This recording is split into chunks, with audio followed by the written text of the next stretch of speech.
To most people in Europe, martial aid means machinery, or raw materials, or food sent over from America to help rebuild a war-scarred economy.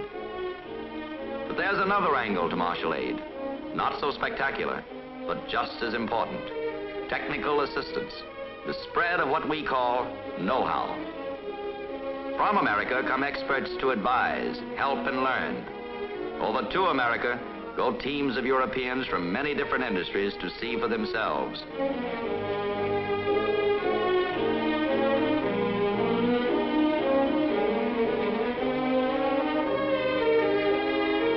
This exchange of technical skill knows no frontiers and has no veto to hinder its progress. It is freely given and taken. Britain has sent many such teams. One of them, drawn from the hosiery industry, was led by Herbert Kennywell. Well, Mr. Kennywell, can you tell me something about the composition of the team? Yes, I'm really pleased with it. I'm happy to say we've got a most representative cross-section of the industry. Management, technicians, operatives, trade union officials, trade association officials, and so on. An excellent team. Perhaps you'd like to meet one or two of them. For instance, Tom Barrow, works superintendent from a large Nottingham firm. Arthur Russell, 20 years a skilled mechanic. There's nothing he doesn't know about knitting machines. One of the 6 operatives is a knitter, Ernest Holmes. 3/4 of the workers in the industry are women. We have 4 in the team. Here's one of them, Doris Palmer. She's a welter and overlocker. The selection committee felt that the trade union should be represented, so they chose Clifford Grucock, secretary of the National Union of Hosiery Workers. Scotland sent us a works manager from Edinburgh, Scott Anderson. Altogether, there were 18 of us. Teams like ours are organized by the Anglo-American Productivity Council in London. We all assembled there to be briefed by one of its leading members, Sir Vincent Tewson of the TUC. This idea of technicians, employers and workers coming together in a real team with real team spirit is something which I'm pleased to say is a very happy development in employer-worker consultation.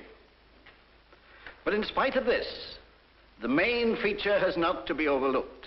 The real purpose of this team is to find out what you can, and you'll find that it will be a two-way traffic whilst you're over there.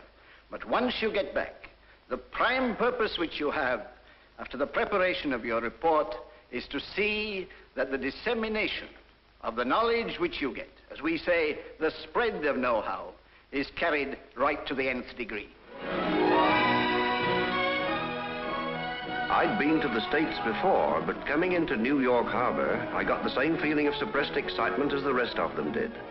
There it was, the fabulous Manhattan skyline, like the temperature chart of an erratic patient. But this was no time for sightseeing. We had to be on the job right away, and this was the first of the hundreds of welcoming hands we were to shake during the following 6 weeks. We split into 2 groups. One covered garment making. On the shop floor, they found any amount to interest them. Question and answer, notes, reams of notes. It was a two-way traffic. We learned and we taught. Tom Barrow managed to get a cup of tea, but they soon had him working again, timing an operation with a stopwatch. 7 buttonholes in 14 seconds. This woman actually looks after 2 buttonholing machines, which goes to show that they are prepared to work hard if it leads to high output and high wages. Here's a good example of American production techniques. In ironing and folding a shirt, amazing speed can be achieved. 3 women are put onto the job. Each one does a part of it. No, the film's not been speeded up. Together, these 3 finish 50 dozen shirts a day. They work on piece rates, which are based on time and motion study agreed by the union. The average American worker goes all out for the highest possible pay packet. High productivity is the rule rather than the exception. and neither management nor workers have to be sold on the need for it. At every hotel we stayed at, each evening you'd hear the tap-tap of a typewriter coming from one of the bedrooms which had been turned into a temporary office. Steve Cook, our hard-working secretary, saw to it that we got down on paper the mass of detailed information while it was still fresh in our minds. After that, he would brief us for the following day's work. Occasionally, one or two of us would slip away and see what was on the radio.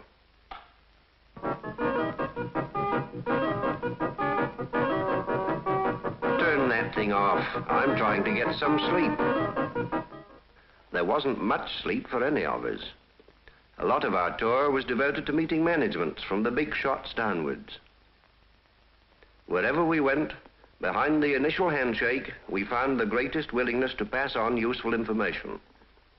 They impressed us all with their business efficiency, and their normal routine was turned upside down for our benefit.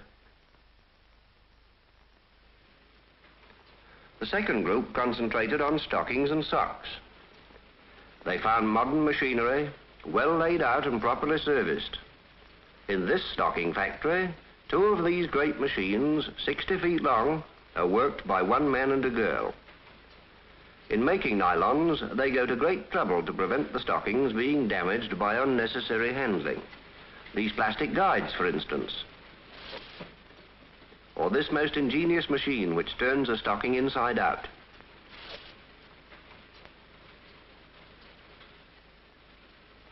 After inspection, it's sucked into the tube and pops out again reversed. Take another look.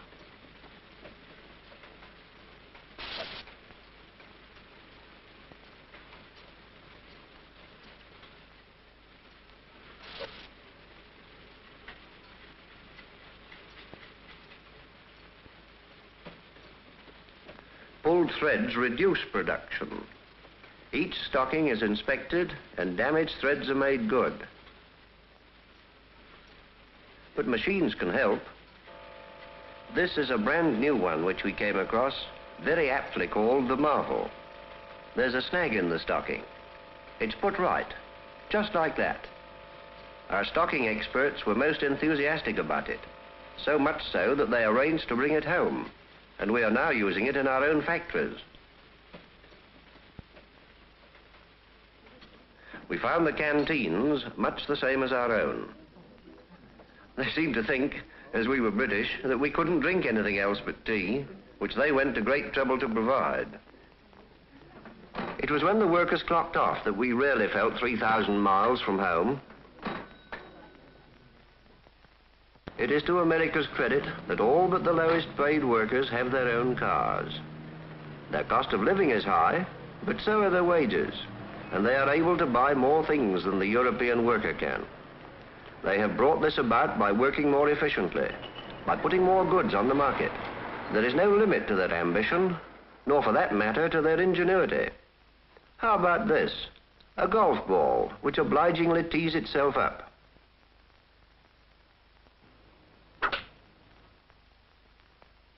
Yes, the Americans labor to save labor.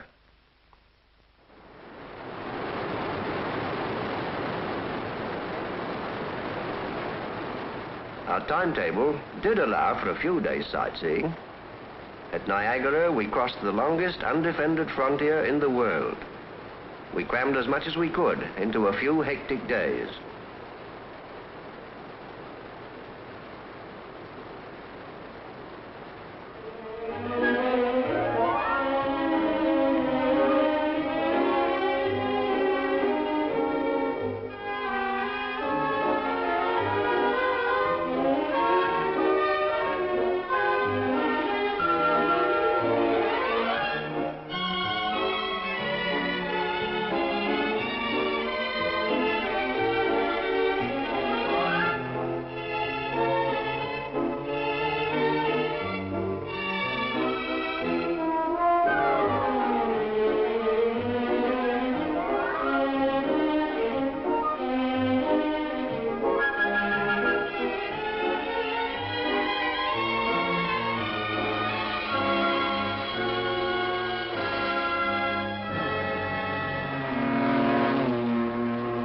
Some of us spent an evening watching the latest craze.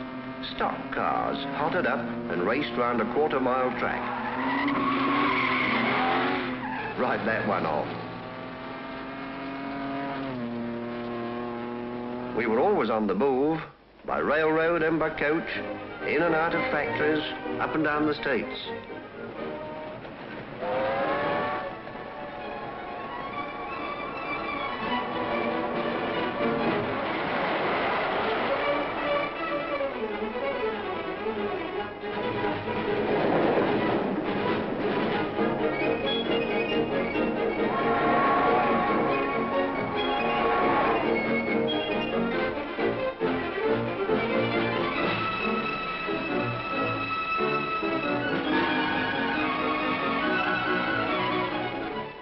Ladies and gentlemen, you would wish me, members of our team, to say to Mr. Hoffman how much we have welcomed and appreciated the generous spirit, not only of martial aid itself, but the way in which it has been administered in our particular instance. We have received every cooperation from all the firms we have visited which we could have required. They have even made available to us all their most private records. Last, sir, but not least, indeed it may form the most important part of our work. We are carefully observing the attitudes of mind of the American man and woman in this great industrial machine. We're finding out what makes this machine tick. It's a rather wonderful spirit. We appreciate it, and we are noting it. Thank you, sir. Well, I hope that you've enjoyed your visit here and wish you Godspeed on your return. I think that you have been excellent missionaries to America, and we hope when you get back to Great Britain, you'll be excellent missionaries for America, so there can be that understanding on which we can build peace. Thank you very much. At last, our tour was over, and we boarded a bus outside the same hotel in New York that we set out from. But this time, our luggage was labeled Southampton.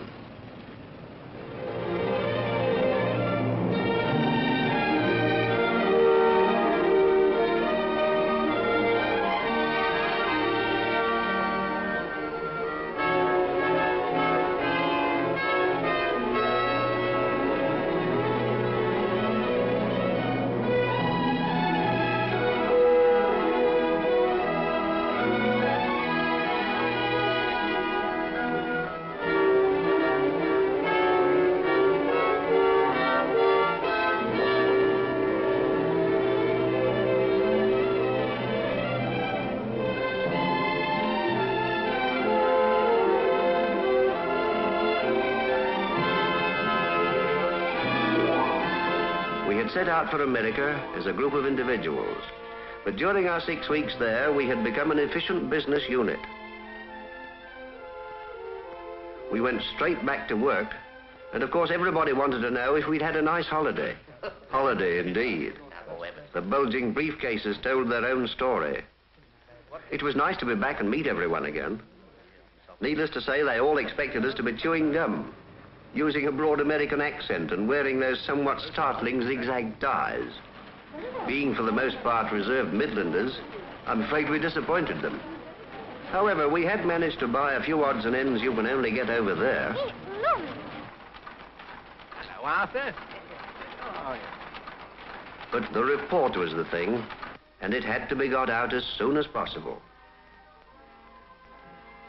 We had many meetings as a team, and many more in committee. Weeks were spent going through the mass of notes, data, and sketches sent in by each member. Everyone had added something to the store of knowledge. We became editors, sifting, sorting, rejecting, accepting.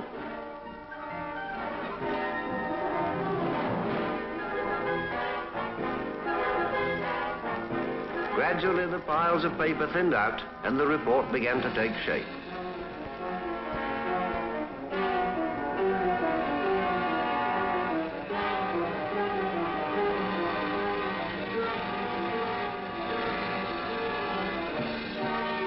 Here it was at last, the result of months of concentrated work. A few weeks later, we met for the last time.